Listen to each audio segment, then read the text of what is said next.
Hello friends, তো আজকে আমরা বানাবো খুবই অথেন্টিক স্টাইলে চিংড়ি মাছের মালাইকারি। তার জন্য এখানে নিয়ে নিয়েছি কাজু, নিয়ে নিয়েছি কাঁচা লঙ্কার পেস্ট, আর নিয়ে নিয়েছি সাথে কয়েকটা গোটা গরম মশলা। তার সাথে নিয়েছি টক দই, নিয়েছি পেঁয়াজ বাটা, আর তার সাথে নিয়েছি নারকেলের দুধ, যেটা রেসিপি আমি একটু পরে দেখিয়ে দিব।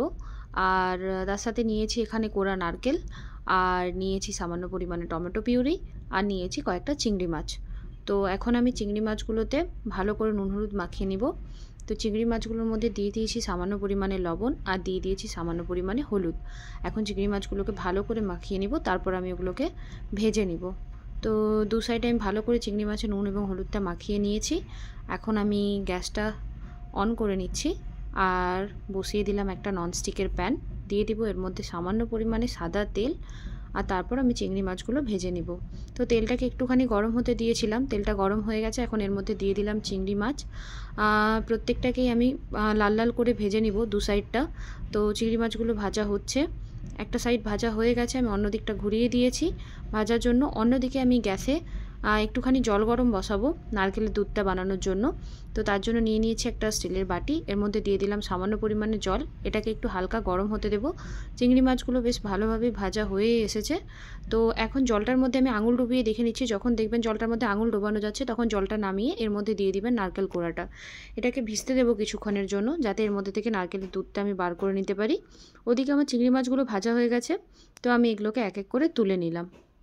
চিংড়ি মাছগুলোকে আমি তুলে প্লেটের মধ্যে রেখে নিচ্ছি। চিংড়ি মাছগুলো দু পৃষ্ঠে খুব ভালোভাবে লাল লাল করে ভাজা হয়ে গেছে, দেখতেই পাচ্ছেন। আর তারপর আমি আমার বাকি কাজটা শুরু করব। তো এখানে যে নারকেলটা আমি ভিজিয়ে রেখেছিলাম, এখন ওটাকে ভালো করে এর মধ্যে চটকে নিচ্ছি, যাতে এর মধ্যে থেকে নারকেলের দুধটা পুরোটা ভালো করে বার করে নিতে পারি। তো এইভাবেই আমি পুরো নারকেলটাকে ভালো করে মেখে নিচ্ছি। আর এখন এইভাবে আমি চিপে চিপে নারকেলটা তুলে নেব, আর নারকেলের দুধটা বার করে নিয়েছি। তো দেখতেই পাচ্ছেন নারকেলের দুধটা বার করেছি, তবে এই নারকেলটাকে আমি ফেলবো না, এটাকে আমি রান্নায় ইউজ করব। তো যে কাজুটা আমি নিয়েছি, এই কাজুটা আমি একটা মিক্সার গ্রাইন্ডারের মধ্যে দিয়ে দিলাম, আর এর মধ্যে ওই এক্সট্রা যে নারকেলটা বেঁচেছিল ওটা আমি দিয়ে দিলাম, আর দিয়ে দিব সামান্য পরিমাণে জল। আর এটাকে আমি একটা ফাইন পেস্ট বানিয়ে নিচ্ছি। তো পেস্টটা আমার রেডি হয়ে গেছে, দেখতেই পাচ্ছেন। তো এখন একবার দেখিয়ে দিই যে কী কী লাগছে। এখানে রয়েছে কাঁচা লঙ্কা বাটা, রয়েছে সামান্য পরিমাণে গোটা গরম মশলা, রয়েছে টক দই, রয়েছে সামান্য পরিমাণে আদা রসুনের পেস্ট, রয়েছে নারকেল আর কাজুর পেস্টটা, আর রয়েছে সামান্য পরিমাণে নারকেলের দুধ, টমেটো পিউরি, আর রয়েছে পেঁয়াজের বাটা, আর যে মাছগুলো আমি ভেজে রেখেছিলাম। এখন যে কড়াইটাতে আমি মাছ ভেজেছিলাম, ওই তেলটাই আমি ভালো করে গরম করে নিয়েছি। এর মধ্যে দেবো সামান্য পরিমাণে গোটা গরম মশলা। তো এখন আমি এর মধ্যে দিয়ে দিলাম সামান্য পরিমাণে দারুচিনি, দিয়ে দিলাম সামান্য পরিমাণে কয়েকটা এলাচ, আর দিয়ে দিলাম কয়েকটা লবঙ্গ, আর তার সাথে একটা তেজপাতা। আর এটাকে একটুক্ষণের জন্য নাড়াচাড়া করে নিয়েছি। এখন আমি এর মধ্যে দিয়ে দিলাম সামান্য পরিমাণে পেঁয়াজের বাটা, আর এটাকে বেশ কিছুক্ষণ আমি এটাকে ভালো করে কষিয়ে নিব। তো এই পেঁয়াজটা যখন অর্ধেক অর্ধেক হয়ে যাবে, তখন আমি অন্য ইনগ্রেডিয়েন্টসগুলো অ্যাড করব। তো এর মধ্যে দিয়ে দিলাম সামান্য পরিমাণে চিনি, আর এটাকে আমি আরও কিছুক্ষণ কষিয়ে নিব, কারণ এটা এখনও কাঁচাই রয়েছে।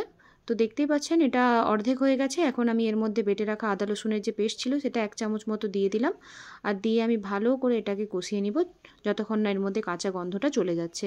আর এখানে রয়েছে সামান্য পরিমাণে কাঁচা লঙ্কা বাটা, যেটার আমি 1 চামচ মতো দিলাম। তবে আপনারা আপনাদের স্বাদ অনুসারে কম বেশি দিতে পারেন, তবে চিংড়ি মাছের মালাইকারিতে ঝাল একটু কমই ভালো লাগে।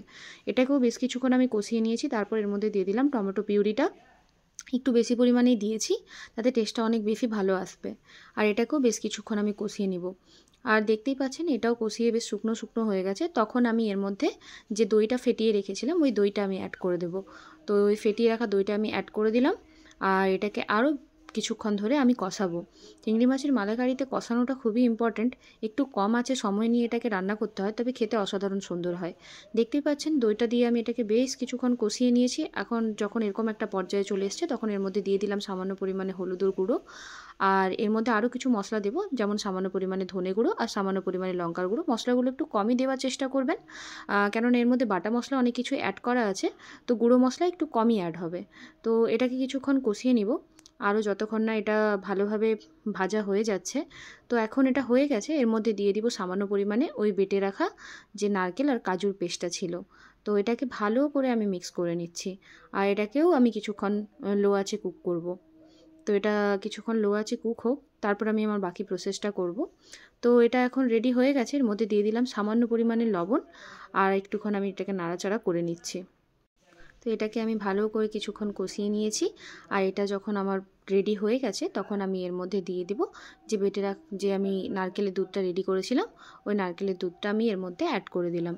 আর দিয়ে আমি কিছুক্ষণ এটাকে নাড়িয়ে একটু কম আঁচে এটাকে ফুটতে দেব। তো এটাকে আমার কম আঁচে ফোটানো হয়ে গেছে। এখন এর মধ্যে আমি চিংড়ি মাছগুলো যেগুলো ভেজে রেখেছিলাম ওইগুলো আমি এক এক করে অ্যাড করে দিচ্ছি।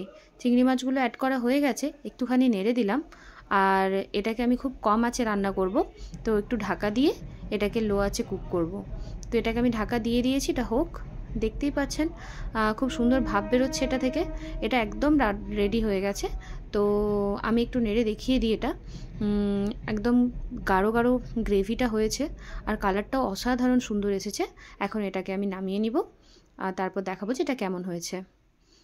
তো দেখতেই পাচ্ছেন অসাধারণ চিংড়ি মাছের মালাইকারিটা রেডি হয়ে গেছে। আমি ওপর থেকে একটু ঘি দিয়েছি, একদমই অথেন্টিক স্টাইলের। ভালো লাগলে একটু লাইক করে দেবেন, শেয়ার করে দেবেন আর কমেন্ট করে দেবেন।